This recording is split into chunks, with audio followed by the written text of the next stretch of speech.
In this week's Journey to Greatness, we hear from a former NFL running back and current college football coach.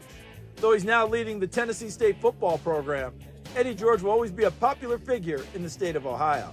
The former Heisman winner for the Ohio State Buckeyes was in Canton this past summer to be inducted into the High School Football Hall of Fame. He viewed it as a chance to celebrate a lot of people who helped him on his journey, especially his family. It goes back, first of all, my parents. My father blessed me with the love of the game, took me to a lot of high school games. We watched ball all the time, talked about the great running backs and football history. My mother was the engine that really kept it going, sacrificed a lot.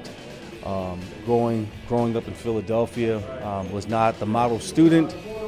She had to pull all her pennies together and find a way to get me out of Philadelphia and put me in an environment where I could succeed.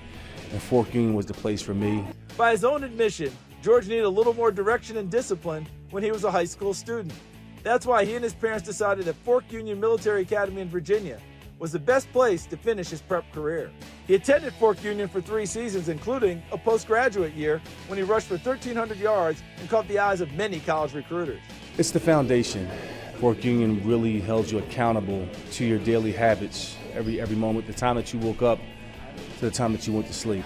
It was a high standard of excellence.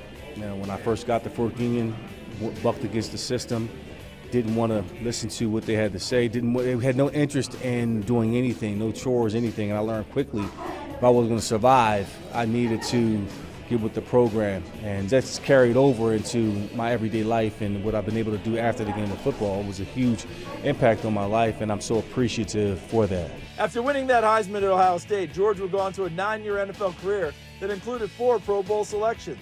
Now, as the leader of Tennessee State football, he remembers how a strong mentor can provide direction and purpose for young people, and that's how he wants to be remembered. I hope they remember the man that I am, the character, just the man of God. I think that's the number one thing when you look at it all, is just trusting God's plan, walking in that purpose, and being open to being molded into that image that he foresees. And that's ultimately what we're all on this earth to do, is to find our God-given purpose.